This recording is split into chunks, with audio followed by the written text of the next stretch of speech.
The 49ers and the Eagles trying to go back to the Super Bowl. Both have been in recent memory, but both would love another opportunity. Who do I have winning? Let's get into it. First things first, let's talk about just what the chart you see on the screen. We're going to talk about the Eagles offense, how they will attack this great 49ers defense, and I actually think there's ways they can do it. One very key factor that I'm going to get into in just a second, but first let's just talk about the teams itself, what we're dealing with. So these are where each team ranked in specific positional categories according to Pro Football Focus. So the Eagles ranked 6th according to passing, according to PFF, and that was including the couple of Gardner Minshew games.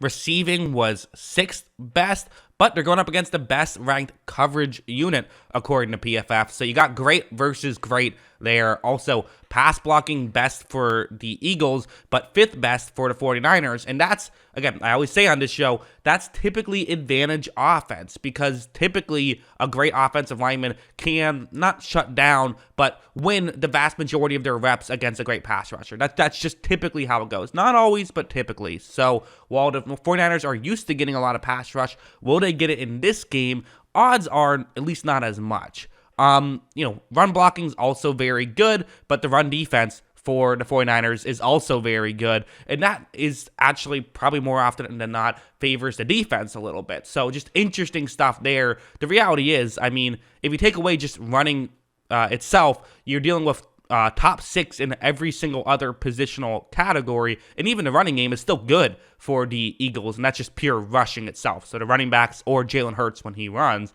obviously Hurts' running could be a factor here as well. I think this chart, this is something I can't get out of my head. This is just, I think this is such a factor in this game, is these are the corners for the 49ers that will probably be getting the majority of the snaps in this one, and how they perform in man versus in zone. These are the PFF grades they have in those two categories, and you see just giant jumps here. I mean, Jimmy Ward, 4.81 coverage grade in man. Charvarius Ward has 4.80, and then Lenore has 54 grade. So not great stuff there, but in zone they are great. Both Wards have a grade of over 78. Weird how their grades are so similar in both categories and their names are the same. That's odd. And then Lenore gets a little bit better in zone. He's more of a depth guy, but the reality is, in man, they are susceptible to getting beat.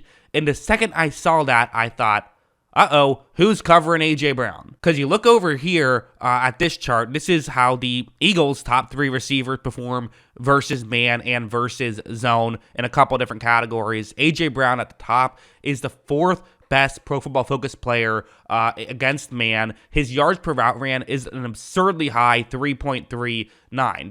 That's best in football. I mean, he destroys man coverage. You cannot leave him one-on-one in man. In zone, still very good though, 23rd and 1.95. Also, Devonta Smith, lower, is better against zone, 49th with a 2.56 yards per route ran. He goes up to the 17th, his PFF grade does, when he's going up against zone. But his yards per route ran does go down a little bit. Now, Quez Watkins, not spectacular at either. You're not basing your game plan off of Quez Watkins. You're basing it off of Brown and Smith. So right off the bat, what does this tell me? Well, for one thing, it says, okay, don't play man coverage, but the 49ers do play man coverage. Not consistently. Their main coverage is sort of this quarters coverage. They like to play a lot of zone, but they will throw in some man coverage. And when they go up against a good receiver who can beat man coverage consistently, it creates some problems. The first play I thought of was this play, which, A.J. Brown and DK Metcalf, you can definitely make a lot of comparisons between the two and their play style, and we saw how much of a force Metcalf was when they tried to leave him one-on-one, which this is what the 49ers do, is basically every obvious passing situation, they're playing man coverage. That's what they like to do, and then when it's not an obvious passing situation, they're playing zone. That's typically how they run their defense, and in this spot, you have Metcalf with a one-on-one matchup here. This is Charvarius Ward on this play, and watch what happens. So, Smith takes the snap, and you're going to see Metcalf goes for the outside leverage, is not wide open right here. This is a 50-50 ball, but, Geno Smith saying, hey, I got Metcalf. The safety cannot get over here and make this play, so I'm going to take a chance. Let's see if we can get a score here. As you see, that's exactly what happens, and they are able to get a big touchdown on that play, and I can't... I think A.J. Brown's going to get a big touchdown in this game. At least one. I do. I think that's going to happen. It just feels like it's destined to happen a little bit. And I think that's the concerning thing. It's not the end of the world if you let it happen. Again, there's a lot more to football than just that, the downfield passing attack. There's so much more that's going to go into it. But that can be a difference in a game that is, I think, going to be a tight game. Spoiler alert, I think this is going to be a close game. Having one or two of those plays, I mean, if the 49ers give A.J. Brown 3 of those opportunities, feels like he's scoring on one of them, right? It just does. And going over to this play, this is the same situation. Brown's on the other side of the field, but it's basically the exact same situation. And the reason why I want to play this is because watch what happens. Hurts takes the snap. He looks towards A.J. Brown. Again, very similar to last time where it's not obvious this is going to be open, but this is hey, it's A.J. Brown one-on-one. Let's throw it there. That's exactly what Jalen Hurts does, and Brown is going to be able to get the catch for the touchdown on that play. If A.J. Brown has a situation where he's one-on-one on the outside, Hurts will hit him.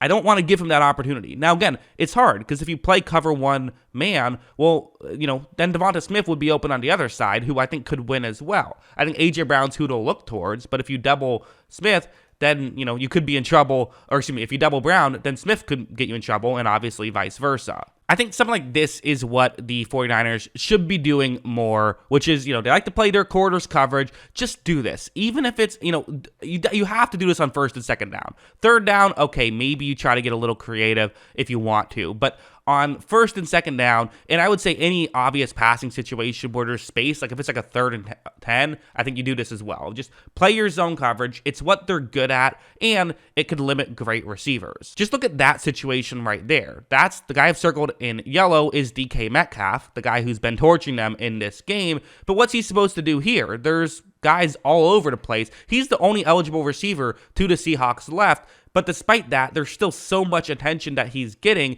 and I think that that's valid. Because watch how Smith still decides that it's his best option to hit Metcalf on that play. Flag was unrelated to the play. Metcalf only gains 3 yards. That's a massive win for San Francisco if they can get those types of plays consistently against the Eagles, and that's what they have to be trying to do. They're very good at this stuff. The 49ers are. It's why they're the best defense in football, because they can do this kind of stuff. But that's what they're going to have to do against the Eagles, I think, is try to get in these types of situations as much as possible. But going over to Philadelphia, it's not like they can't dink and dunk down the field as well, and they can't, run these zone busters and things like that. This is going to be another A.J. Brown play. But like I said, A.J. Brown crushes zone as well, and Devonta Smith has a higher PFF grade against zone than against man. These guys can perform well against zone as well. You see it's just a route trying to get into a gap in coverage against a defense that is admittedly significantly worse than the 49ers one, of course. However, as you see, Hurts takes the snap, and you see just how open Brown is going to get right here. Hurts makes this throw. Brown is able to make the grab and do some nice work after the catch as well. The reality is, this favors the 49ers, though. It's good on good versus good on not good. So definitely try to play these types of zones as much as possible. But I think the Eagles will do okay in that spot, and I think they will dominate against man. That's really what I think will happen. So play as much zone as possible. Hopefully the 49ers are aware of this. One last chart I want to talk about. Jalen Hurts, when he's blitzed versus when he's not blitzed. He's the 11th highest rated Pro Football Focus player when he is blitzed. 22nd in passer rating with 94.3. Much better when he is not blitzed. 4th best PFF grade. 2nd best passer rating with 105.9. So when he's not blitzed, he really thrives. And obviously, if you blitz him, that could leave a one-on-one matchup with A.J. Brown, which he can hit there. What this means is that definitely blitzing him is potentially a strategy. I think zone blitzes actually would probably make a lot of sense. 49ers don't love the blitz. They're 19th in blitz percentage this season, so another matchup that I think favors the Eagles a little bit. So final predictions, we have a massive difference between what the defense typically gives up and what the offense typically scores. 49ers defense, points per drive on the season, like I said, best in football with 1.46. The Eagles' offensive points per drive on the season is 3rd best in football with 2.59. This is great versus great. My prediction is I do think the 49ers will hold the Eagles a little bit. I think that their zone coverage will be very good. I think that they will make things difficult at times for the Eagles, but I think the Eagles will still be able to thrive enough in those difficult things. And the reality is, one thing that just concerns me is that the 49ers are going to work for 3rd and 5s, 3rd and 7s, and if they get those, I don't know if I trust them to cover those situations because I think that they'll leave A.J. Brown one-on-one. Maybe I'm wrong. Maybe they'll have a different game plan, but that's why projections are always so difficult. My prediction, though, 2.3 points per drive in this one, which if it's an 11 drive game, that means 25 points in this one. But would that be enough to win? It'll be close. I do think that it's going to be a very close game.